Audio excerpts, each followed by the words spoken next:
Hello everyone, welcome back to my channel English by Chhavi sir channel पर आप सभी viewers का स्वागत है।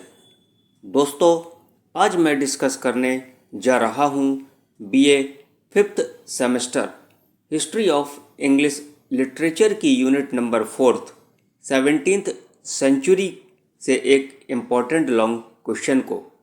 तो दोस्तों, आइए क्वेश्चन को रीड करते हैं। Right A note on restoration comedy और कॉमेडी ऑफ मैनर्स, यानी रेस्टोरेशन कॉमेडी और कॉमेडी ऑफ मैनर्स पर एक नोट लिखिए। Let's see the answer. आइए आंसर को देखते हैं। The restoration age is mainly associated with the rise and development of comedy of manners. जो रेस्टोरेशन एज होती है, मेनली मतलब प्रमुख रूप से, एसोसिएटेड जुड़ी होती है, with the rise and development of comedy of manner, यानी कॉमेडी ऑफ मैनर्स के डेवलपमेंट यानी विकास के साथ, और राइज मतलब उत्थान के साथ जुड़ी होती है। यानी रेस्टोरेशन एज प्रमुख रूप से जुड़ी होती है कॉमेडी ऑफ मैनर्स के विकास और उत्थान के साथ।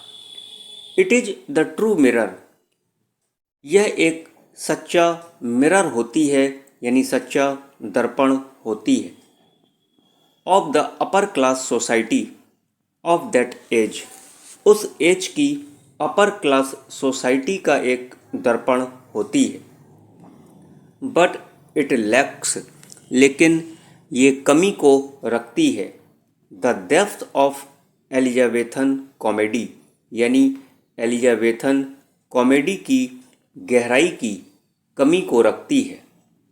The chief writers of this age, इस एज के जो चीफ राइटर्स होते हैं, यानी जो प्रमुख लेखक हुआ करते थे, were George Etherege and William Congreve and etc.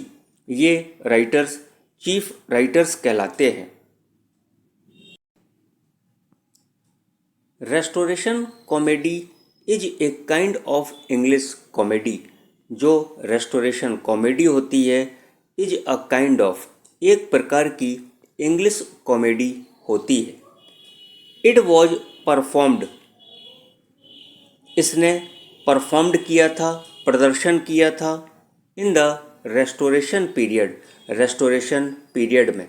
दोस्तों, और जो रेस्टोरेशन पीरियड चला वो 1610 से लेकर 1710 तक माना जाता है, या 1700 तक भी कहीं कहीं दिखाया गया है। Restoration comedy is known, Restoration comedy को जाना जाता है as the comedy of manners, comedy of manners के रूप में जाना जाता है। Comedy of manners is also known, और कॉमेडी ऑफ मैनर्स को भी जाना जाता है as anti sentimental comedy, anti sentimental comedy के रूप में जाना जाता है। It is very much realistic, ये जो कॉमेडी होती है वो रियलिस्टिक मतलब यथार्थवादी होती है, एंड सटारिकल और व्यंग्यात्मक होती है। It is a satire of fashion manners of the society, यह कॉमेडी एक सटायर है, एक व्यंग है, फैशन का व्यंग है और मैनर्स ऑफ द सोसाइटी का व्यंग है।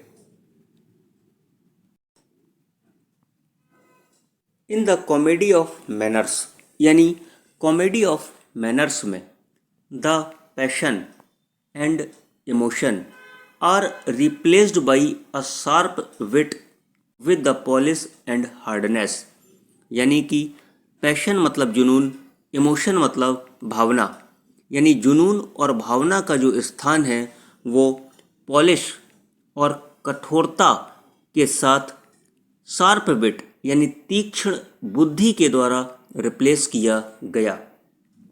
The characters of the manner comedy are mostly types with descriptive names, यानी मैनर कॉमेडी के कैरेक्टर्स यानी पात्र ज़्यादातर डेस्क्रिप्टिव नेम्स यानी वर्णनात्मक प्रकार के नाम होते हैं। There are sexually frustrated widows country squires. वहाँ सेक्सुअली मतलब यौन रूप से जो फ्रस्ट्रेटेड विडोज हैं यानी निराश विधवाएं और कंट्री स्क्वायर यानी देहाती जमींदार होते हैं। ए वेल नोन फैक्ट, एक चिर परिचित सच्चाई है अबाउट द रेस्टोरेशन ड्रामा यानी रेस्टोरेशन ड्रामा के बारे में, इज दैट वह यह है कि इट इज इमोरल, कि ये जो ड्रामा होता है वो इमोरल होता है, अनैतिक होता है। यानी इमोरल को आप कह सकते हैं जो मोरल ना हो। The dramatist of this age, इस एज के जो नाटककार हैं, डिड नॉट एक्सेप्ट, वो स्वीकार नहीं करते हैं immoral acts of the age, इस एज के इमोरल एक्ट्स मतलब कार्यों को स्वीकार नहीं करते हैं। सच एज, जैसे कि gambling, drinking and seeking pleasure, seeking pleasure का मतलब आनंद की खोज करना। दे नेवर टॉक्ड, वे कभी बातें नहीं किया करते थे about their likes and dislikes, अपनी लाइक्स और डिसलाइक्स के बारे में कभी बातें नहीं किया करते थे। अकॉर्डिंग टू चार्ल्स लैम्ब, यानी चार्ल्स लैम्ब के अनुसार Restoration comedies are a world of themselves, जो रेस्टोरेशन कॉमेडीज होती है आर वर्ल्ड ऑफ देमसेल्फ का मतलब अपने आप में एक संसार होती है। ऑलमोस्ट लगभग as much as fairy land, fairy land के समान होती हैं, परियों की भूमि के समान होती हैं। Lord Macaulay criticised him, Lord Macaulay ने चार्ल्स लैम्ब की क्रिटिसाइज्ड मतलब आलोचना की थी।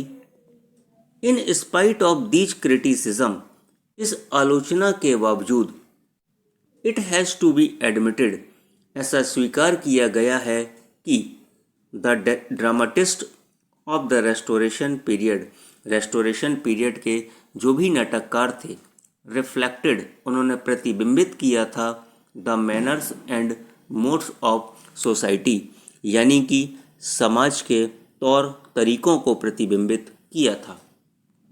विदाउट डाउट, बिना संदेह के, द कॉमेडी ऑफ मैनर्स, जो कॉमेडी ऑफ मैनर्स होती हैं वॉज रिवाइव्ड, उनको रिवाइव्ड किया गया था यानी पुनर्जीवित किया गया by Sheridan and gold Smith, Sheridan और गोल्ड स्मिथ के द्वारा इन देयर कॉमेडीज, अपनी कॉमेडीज में। एट लास्ट यानी अंत में, वी कैन से दैट, हम कह सकते हैं कि comedy of manner is a form, जो कॉमेडी ऑफ मैनर होती है वो एक फॉर्म होती है, एक रूप होती है। और किसका रूप होती है? ऑफ ड्रामेटिक कॉमेडी, किसी ड्रामेटिक कॉमेडी का रूप होती है। दैट डेपिक्ट्स, जो वर्णन करती है, एंड सैटिराइजेस, आलोचना करती है, the manners of contemporary society, यानी कंटेम्प्रेरी सोसाइटी, समकालीन समाज के मैनर्स का यानी तौर तरीकों का, वो तौर तरीकों की आलोचना करती है और उनका वर्णन करती है। William Shakespeare's much ado about nothing, William Shakespeare का एक प्ले है much ado about nothing, might be considered, इस प्ले को कंसीडर्ड मतलब समझा जाना चाहिए, the first comedy of manners in England, England में फर्स्ट कॉमेडी ऑफ मैनर को इसको समझा जाना चाहिए। तो दोस्तों ये था आपका लॉन्ग क्वेश्चन रेस्टोरेशन कॉमेडी और कॉमेडी ऑफ मैनर्स के ऊपर। आपको कैसा लगा कमेंट्स करके ज़रूर बताइए। यदि चैनल पर आप नए हों तो चैनल को सब्सक्राइब करें, बेल आइकन को प्रेस करें ताकि जब भी कोई वीडियो अपलोड हो वो आपको सबसे पहले पहुँचे। दोस्तों वीडियो पसंद आया हो तो वीडियो को लाइक करें और अपने दोस्तों के साथ शेयर करना बिल्कुल भी मत भूलें। तो इन्हीं शब्दों के साथ मैं आपसे विदा लेता हूँ। तो तब तक आप खुश रहिए, मस्त रहिए और जहाँ रहिए प्रसन्न रहिए। Thank you for watching.